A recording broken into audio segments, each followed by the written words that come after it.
imagine, for just a second, that you possess the ultimate security technology.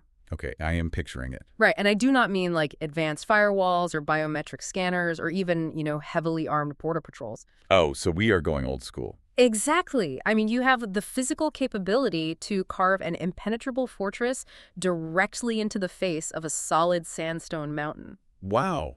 That is serious security. Right. You exist completely insulated from the outside world. I mean, any invading army, any marauding band of thieves, severe weather, it all just bounces off the stone. You are basically invincible. You are. For all practical intents and purposes, you are untouchable. And that is precisely how the ancient people of al-Hijr, who are often referred to as the mountain builders, that is how they view themselves. Yeah, they really did. They looked at their engineering prowess, their monumental physical walls, and they reached this very dangerous conclusion. They thought they had entirely solved the problem of human vulnerability. Which is, it is one of the most persistent historical fallacies out there. Yeah. Right. They equated the mastery of their physical environment with, the absolute guarantee of their societal survival. Which is just wild when you think about it. It is an illusion. It is this illusion of material security. They had completely insulated themselves from external physical threats, sure, but they were entirely blind to the fact that actual security requires, it requires far more than just thick walls and defensible choke points. And we still do that, right? Oh, constantly. Right. We see echoes of this today. It is this deeply entrenched belief that if our infrastructure is robust enough, or, if our economic engines are powerful enough, our society is somehow immune to collapse. Yeah, that perfectly sets up the core paradox we are unpacking today. It really does. The people of al-Hijr genuinely believed their technological supremacy was their salvation. But the source material we are diving into argues something radically different. Radically different. Right. It argues that technology, military might, economic infrastructure, if you do not have a solid moral, equitable, and ideological code behind it, all that stuff is just a placeholder. Yeah, it is just a facade. Exactly. It provides the illusion of security while the actual foundation rots away. These mountain builders spent all their energy scanning the horizon for invading armies, but they were completely ignoring the internal ideological decay that was, actually destroying them from the inside out. Which is a classic hallmark of a civilization in its terminal stage, by the way. Looking outward for enemies, while the true threat metastasizes internally, right, it provides a fascinating, almost clinical study of societal collapse. And that is the central thesis of what we are analyzing today. Well, welcome to this deep dive into the source material. For this session, we are analyzing the fourth and final lecture from the Tului Islam Digital Archive covering Surah Al-Hijr. Delivered by the late Allama Parwez. Yes, exactly. And we have a highly specific, honestly, rather ambitious mission today. You do. We really do. We're going to attempt to synthesize two concepts that, at first glance, might seem like they belong in, completely different disciplines. Yeah, totally different worlds, really. On one side of the equation, we are examining what this text presents as the hard science of history. The hard science. Right. This is the proposition that human societies do not just rise and fall randomly. They are not victims of, arbitrary cosmic whims. Right. There is no magic involved. Exactly. Instead, they operate on strict, inescapable, mechanical laws of cause and effect. Okay, so that is the macro level. Exactly. And then on the other side of the equation, we are doing a deep psychological autopsy. Wow, okay. Yeah. We're going to examine the mental health of a revolutionary leader who actually understands this hard science, a leader who sees the catastrophic math of where his society is heading and who bears the immense psychological toll of trying to save a people actively committed to their own destruction. Bridging the macro physics of societal collapse with the micropsychology of an individual leader, that is just an incredible framework. It really is. So, to start, let's examine this illusion of material security. The text does not just isolate the mountain builders, it places them in a very specific historical sequence, right? It does. Before it even gets to the people of al-Hijr, it briefly analyzes the people of al-Aika. Right, the people of al-Aika, historically known as the forest dwellers, or the people of the prophet Shoaib. Okay. They represent a completely different environmental paradigm. Unlike al-Hijr, which was defined by this arid, rocky, harsh terrain. Right, the mountains. Yeah. Al-Aika was characterized by lush, abundant natural resources. So they had plenty of everything. They had everything. Yet the source material explicitly points out that they were destroyed. Even with all that abundance. Exactly. And their destruction had absolutely nothing to do with a lack of resources or, some failure of agricultural technology. Or was it? They were destroyed because of their oppressive economic systems. Wow, so it was internal. Entirely internal. They institutionalized fraud in their trade, they manipulated weights and measures, and they built an economy fundamentally based on the exploitation of the vulnerable. Oh, wow. So they rigged the system. They completely rig it. And the text places these historical groups sequentially to build a very deliberate, cohesive argument. Okay, I see where this is going. Yeah, it moves from the dense, wealthy forests of al-Ayat to the fortified mountains of al-Hijr to demonstrate that geography and material wealth are completely irrelevant variables. Irrelevant. Right. Whether you live in a forest of abundance or a fortress of stone, the underlying mechanism of societal destruction remains constant. Let me try to contextualize that with a modern analogy based on the logic of the text. Go for it. What the people of Al-Hijr did is essentially like building a sprawling state-of-the-art mansion with massive blast-proof walls. Right. A total compound. Yeah, a compound. You hire a private army of highly trained guards to stand at every entrance. You install the most sophisticated AI-driven security system money can buy. You are completely locked down. Exactly. You are objectively safe from any external burglar or assassin, but then you walk into your incredibly secure climate-controlled living room, you pour yourself a glass of lethal poison, and you just willingly drink it. That is exactly it. The external threats did not breach the perimeter. Your own internal choices terminated your existence. The poison in the secure room is just the perfect visualization of the argument. Allama Parwez is demanding a very, very analytical interpretation of these historical accounts. He's not just telling stories. No, not at all. He argues strenuously that these narratives are not ancient myths, and they are definitely not bedtime stories designed to just, frighten or entertain people. Right. They're being presented as concrete, empirical evidence. The text is urging the reader to examine the physical ruins and draw a scientific conclusion, which is that no matter how imposing your castles are, no matter how advanced your engineering or how vast your wealth is, if your society's core objectives, its economic practices, and its psychological foundations are rooted in inequity and injustice, then your civilization is effectively forging the blade it will use to commit suicide. Wow. Okay, let me stop you right there, though. Sure. Because I think a lot of people listening might share my skepticism on this specific point. That is fair. The source argues that a society's survival isn't determined by its military or economic infrastructure alone, but by its psychological and ideological health. Right. But how does the text prove this is an actual operational law of nature and not just, a nice poetic metaphor? Right. Because a stone wall is a tangible physical object. A military phalanx is a physical force. They are real things. Right. But ideology, morality, justice, these feel like abstract concepts. How can a bad thought or an unjust system literally dismantle a physical stone fortress? That is the million-dollar question, isn't it? It really is. Addressing that skepticism requires us to delve into the precise linguistic framework that Allama Parwez uses to decode the text. Okay. The mechanism connecting abstract ideology to physical destruction is the central pivot of his whole thesis. So how does he connect them? To understand how this works, we have to meticulously examine verse 85, which states, "We created them not, but with truth." Okay, with truth. Right. The critical Arabic word used here is haq. Hack. Okay. Now, in conventional everyday translation, haq is simply rendered as truth. But the etymological root and the linguistic context here demand a much more robust definition. It is not just about telling the truth, then. Exactly. In this specific philosophical framework, haq does not mean truth in a passive, abstract, or purely intellectual sense. What does it mean? It means something that inevitably produces concrete, constructive, and tangible results in the physical world. Oh, interesting. Yeah, it is the direct opposite of that which is vain, illusory, or devoid of consequence. So, if a system or a universe is created with hack, you are saying it inherently possesses a definitive operational purpose. Yes. And more importantly, it has an inevitable, inescapable consequence. Without a doubt. Allama Parwez relies on this specific definition of haq to argue that the text is fundamentally a fact-based document outlining social physics. Social physics, I love that term. It is great, right? It is presenting the entire universe, Right. and that includes human society, as a massive, uncompromising cause and effect machine. A machine. Yes, the heavens, the earth, and human interactions all operate on strict mechanical laws. Hmm. In a system governed by Hack, there is no such thing as an isolated action. Everything is connected. Exactly. Hmm. Every single input generates a mathematically precise output.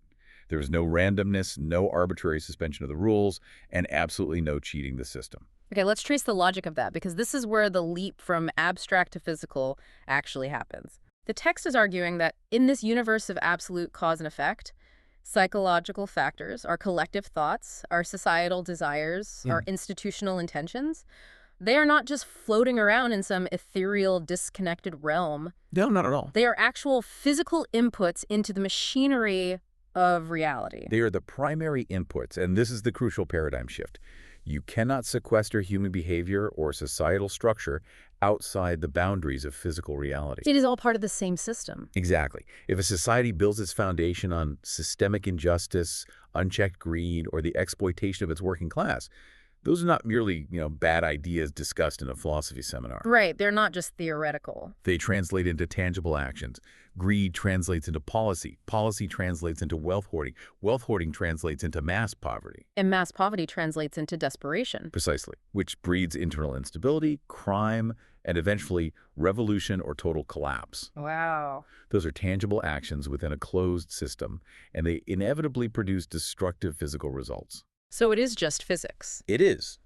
Just as introducing a spark to a highly combustible gas produces literal fire, introducing systemic inequity into a human population produces societal collapse. The output is as guaranteed as thermodynamics. Viewing history as a laboratory changes everything about how we read these texts. It really does. It completely removes the mystical overlay. Yeah. The text is urging the original audience, who, we should note, were merchants and traders. They were routinely passing by the physical ruins of these ancient cities on their caravans to Syria and Yemen. Right. They saw them all the time. Exactly. It is urging them to look at these destroyed fortresses not as haunted places or, sites of random divine wrath. Right. Not ghost towns. No, but as the aftermath of a failed scientific experiment, it is pointing to the rubble and saying, look, here are the lab results. That is a perfect way to put it. It is the ultimate proof that bad societal software will inevitably crash the hardware, no matter how impenetrable that hardware appears to be. Connecting this to the mindset of the contemporaneous audience is vital, though. The Arabs of that era traveled past the ruins of al-Hijrs during their summer and winter trade routes. They saw the mountains. They walked among the carved mountains. They knew the physical locations existed, and they had vague mythological stories about what happened to the people. Like spiky campfire stories. Exactly. They viewed these ruined cities as isolated anomalies or tragic accidents of history, or maybe the results of localized anger from deities. Right. The analytical framework being introduced completely strips away that mythological comfort. It insists that this was an exercise in pure social science. Okay, so if human history is governed by these unyielding scientific laws, what does that mean for the concept of historical repetition? Oh, that is huge. Because if it is a science, the results must be replicable, right? Yes. And that brings us to another massive concept in the text. Verse 87 mentions giving the prophet the 7 oft-repeated, and the Arabic term used is Mathani alongside the Great Quran. Right, Mathani.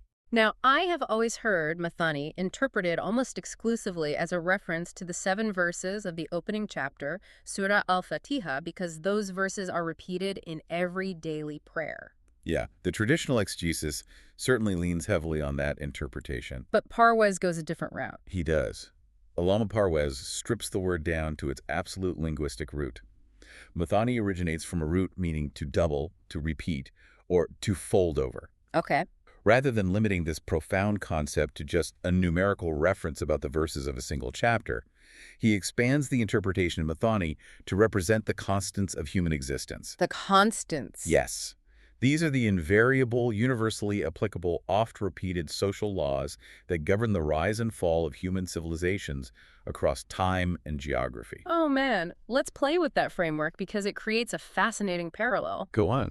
It suggests these historical constants are the sociological equivalent of the laws of gravity. Think about how gravity operates. It does not matter if you drop a stone in ancient Rome, in 7th century Arabia, or from a skyscraper in modern-day Tokyo. The stone drops. Right. The law of gravity remains absolute, and it is totally indifferent to the era, the culture, or the language of the person dropping the stone. It does not care who you are. No, it does not. The text is arguing that these societal laws, these Mathani, operate with the exact same indifferent inevitability. Yes. If a society constructs an unjust, inequitable system that extracts wealth from the vulnerable to enrich an elite few, it will collapse. It has to. The mechanism of the collapse might vary, right? Like it might be internal rebellion, economic stagnation, or vulnerability to outside invasion, but the collapse itself is a mathematical certainty. A mathematical certainty, that is exactly it. History isn't repeating itself by producing the exact same people or the exact same empires. It is repeating itself by enforcing the exact same consequences for the exact same actions. And applying that level of absolute certainty to human history, Yeah. it completely redefines the role and the burden of leadership. How so? Well, think about it. If you are a revolutionary leader, or even just an incredibly astute observer of human behavior, Yeah. and you truly comprehend these invariable laws, you possess the hard science of history. Right. This means you can see the edge of the cliff miles before anyone else even realizes they are on a dangerous road. That is terrifying. It is. You can look at the current inputs of your society, the subtle corruption, the widening inequality, the normalization of injustice, and calculate with terrifying precision what the output will be. Because you know the math. Exactly. You do not need mystical foresight. You just need to know the historical math. But knowing the math, I mean, that has to be an incredibly isolating experience. Oh, incredibly. Imagine the sheer psychological terror of holding that data. You have the lab results from al-Hijr, from al-Laika, from every fallen empire. And you see your own society manifesting the exact same variables. The exact same inputs. Right. And you try to warn them. You stand in the public square and say, hey, the bridge is out ahead. The laws of social physics dictate that if we maintain our current trajectory, we will be destroyed. And what do they do? The people in power, the wealthy elite, the general public, they just roll down the window, laugh at you, call you a madman, and hit the gas pedal. They accelerate toward the cliff. Exactly. How does a human being process that level of collective suicidal ideation without completely breaking down? Which really brings us to the emotional core of the lecture, doesn't it? The mental health of the revolutionary leader. It does. The burden of empathy in that scenario is just crushing. Yeah. The text goes to great lengths to emphasize that the prophet's reaction to his people's rejection wasn't one of vindictive anger or, wounded pride. He wasn't just mad they were ignoring him. No, not at all. He wasn't upset simply because people were disagreeing with him. He was experiencing a profound, almost terminal level of grief. Wow. Terminal grief. He was literally consuming himself with sorrow because he possessed the clarity to see his people he lived among, people he genuinely cared for, gleefully sprinting toward a precipice. It is the ultimate agonizing paradox of visionary leadership, isn't it? It really is. You possess the blueprint for their salvation, but their absolute refusal to look at the blueprint is what ultimately dooms them. And the text doesn't just passively observe his grief, it stages a direct psychological intervention, doesn't it? It has to. It explicitly addresses his deteriorating mental state. It tells him, do not let your soul melt away in grief for them. The phrasing there is incredibly poignant, melt away in grief. The text must intervene because the leader is essentially short-circuiting his own capacity to function out of sheer empathy. Right, he is burning out. Completely. The intervention serves as a stark reminder of the very hard science he is preaching. It essentially tells him, look, you cannot force the laws of cause and effect to bend to your emotional desires. You cannot carry them into safety. Exactly. If a society stubbornly insists on choosing the inputs of destruction, the universe is obligated to deliver the outputs of destruction. Because it is math. Because it is Mathani. Empathy, no matter how profound, cannot override the social physics of Haq.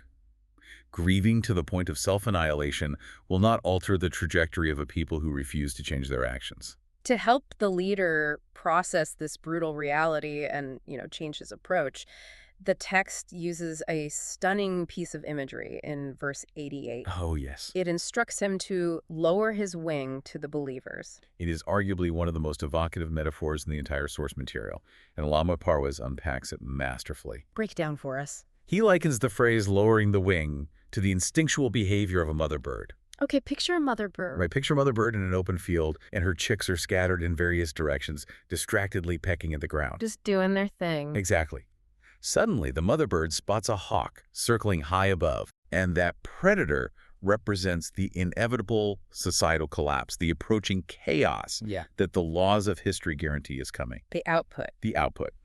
Now, what is her immediate biological response? Yeah. She doesn't take flight to go argue with the hawk. Right. And she doesn't waste precious seconds trying to physically force the most stubborn chicks to understand the danger. So what does she do? She emits a specific call. And for those chicks who recognize her voice and actually heed the warning, she immediately spreads her wings wide and lowers them, gathering the responsive chicks underneath her body to shield them from the impending strike. Wow. The strategic implications of that metaphor are massive. They're completely game-changing. It is a fundamental pivot in the movement's operational tactics. The text is basically advising the leader, stop setting yourself on fire to keep these people warm. Yeah. Stop exhausting your limited emotional, psychological, and physical energy trying to convince an elite class that is financially and egotistically committed to ignoring the warning signs. They're not going to listen. Right. Your boundless empathy is noble, but it is currently being weaponized against you by their apathy. Exactly. So instead, triage the situation. Pivot your focus entirely. Channel all that energy into organizing, protecting, educating, and building a highly disciplined, cohesive community with those who are listening. The scattered chicks who actually hear the call. Right, the ones who want to survive the coming storm. And that pivot from attempting to convert the elites to actively organizing a grassroots alternative community that forces a reaction from the existing power structure. Oh, of course it does. When a revolutionary leader stops trying to aggressively debate the opponents and instead begins quietly building a functional, equitable, parallel society, the opponents realize they are losing control of the narrative. They cannot stand that. No, they cannot. And this escalation leads directly into verses 94 through 96, which analyze the phenomenon of the mockers. Okay, but wait. If the prophet is no longer in their faces trying to convince them, and he is just off organizing his own people, why wouldn't the elites just ignore him? You would think they would, right? Yeah, it seems like a waste of their resources to launch a coordinated campaign of mockery if he is not even trying to debate them anymore. They cannot ignore him because a functional, equitable society operating right in their midst is an existential threat to their monopoly on power. Oh, because it shows there is an alternative. Exactly. Yeah. A deteriorating society relies on the illusion that its unjust system is the only possible system. Right. This is just how the world works. Yes. If a small group successfully proves that an alternative, fairer economic and social model actually works, the illusion shatters. The gig is up. The gig is completely up. However, the elites face a significant tactical problem here. What is that? When a decaying society is confronted with undeniable logic, historical proof, and a demonstrably superior ethical model, the people in power cannot win a legitimate intellectual debate. Because they are wrong. Because they are factually, historically wrong. So, they deploy the only weapon left to them when logic fails. Mockery. Mockery. They must reduce the existential threat to a joke. Let's dig into the specific psychology of how they deployed that mockery, because the historical context Parwez provides here is fascinating. It is very revealing. He points out that the opponents almost never attacked the prophet's personal character or called him a liar regarding his past dealings. No, they avoided that completely. Why was that angle off limits to them? It was off limits because it would have immediately discredited the attackers in the eyes of the general public. Oh, interesting. A crucial historical fact to remember is that the prophet had lived among these exact same people for 40 years before initiating his revolutionary message. 4 decades. 4 decades. And throughout that entire time, his reputation for absolute honesty, transparency, and integrity was unparalleled. He was known for it. Exactly. Even the very people who vehemently opposed his message continued to trust him to safekeep their valuables because they knew he wouldn't steal from them. Wow, so they trusted him with their money while fighting his message. Yes. So attacking his personal credibility was a non-starter. It was a verifiable impossibility. The public would have seen right through it. So if you are an elite power broker and you cannot attack the messenger's character because his integrity is flawless, Right. your only option is to attack the message. You have to. You have to mock the system he is proposing.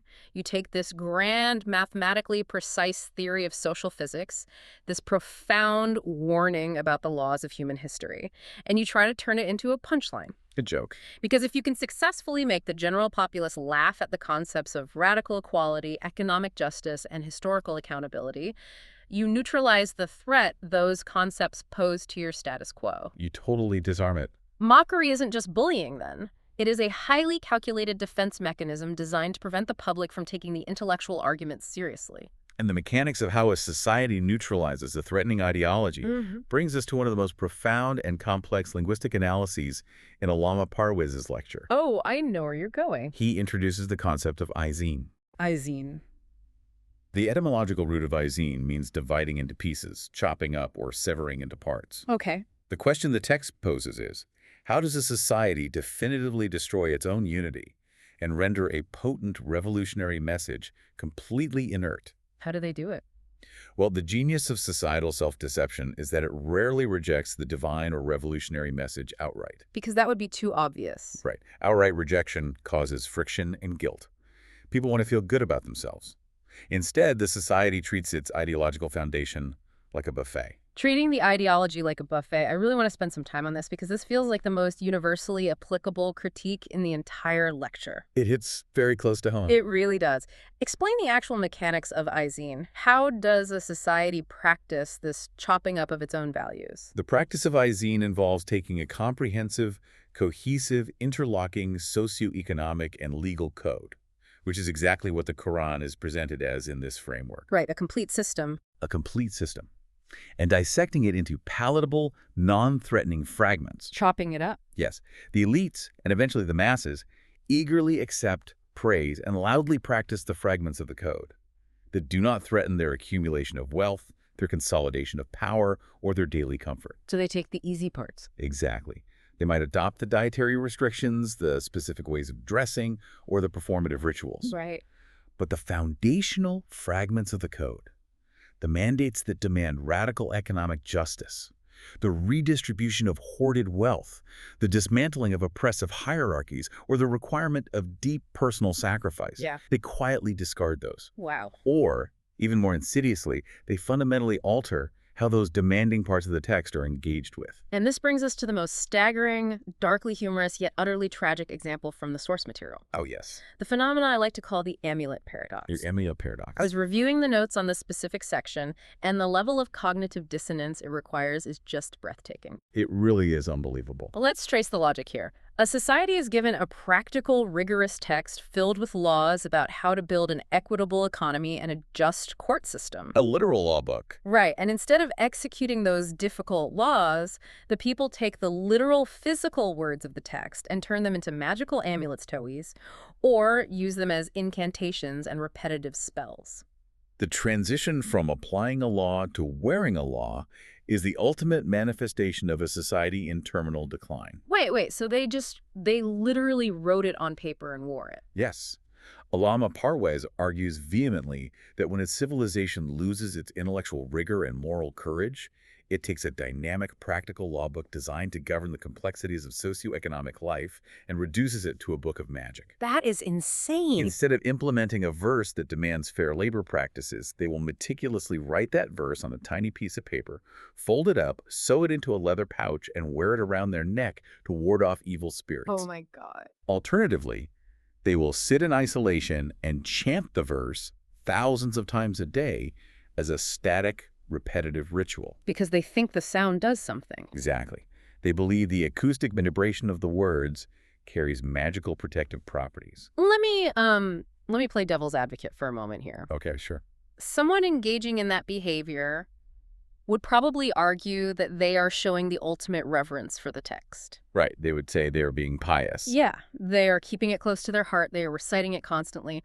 But the source material is arguing that this behavior is actually a highly sophisticated neutralization tactic, isn't it? It is. It is a way to definitively kill the revolutionary potential of the text without ever having to explicitly admit you are ignoring it. It is the absolute pinnacle of neutralization through superficial reverence. Superficial reverence. Yeah. Let's map it onto a secular example to see how absurd it truly is. Okay, let's do it. Imagine a nation's constitution contains a law stating that all citizens must pay a specific tax to fund public schools. Now imagine the citizens absolutely refuse to pay the tax. But to assuage their guilt, they print out that specific law, frame it in solid gold, hang it in their living rooms, and read it aloud perfectly 10 times every morning. Have they upheld the law? Absolutely not. They have engaged in Ayahs. They have chopped the functional reality of the law away from its text. Wow, that is such a perfect analogy. If a text demands that you dismantle an unjust economic monopoly, and instead of doing that, you just chant the text 1,000 times while continuing to profit from the monopoly. You have effectively neutered the ideology. Completely. You have transformed a dynamic, dangerous call for societal reform into a stagnant, perfectly harmless, self-pacifying ritual. And the psychological comfort that provides must be immense. Oh, it is. The society feels incredibly pious, incredibly secure, because they are constantly surrounded by the physical words and the sounds of the rituals. Right, they feel like they're doing the right thing. They feel secure in the exact same way the mountain builders of al-Hijr felt secure because they were surrounded by impenetrable sandstone. Exactly. It is the same illusion. But the internal reality is that the actual function of the system has been entirely abandoned. It is gone. The society is fractured, stagnant, fundamentally unjust, and teetering on the edge of the exact same mathematical collapse that destroyed the ancients. Which flows seamlessly into the final major intellectual paradigm shift of the text, Okay, what is that? redefining what it actually means to take action. Redefining action. Right. We are looking at verse 99, which provides the ultimate instruction to the prophet and the believers. It says, keep striving, keep following the laws of the system, which the text refers to using the words sajda and ibadah until Yaqeen comes. Okay, sajda, ibadah, and yaqeen. Yes. To appreciate the radical nature of Parwez's interpretation here, we first have to understand the centuries of traditional exegesis surrounding these words. How are they usually translated?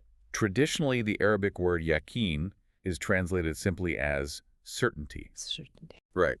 Over time, in many classical commentaries, this certainty was interpreted as a euphemism or a metaphor for death, because death is the only absolute certainty in human existence.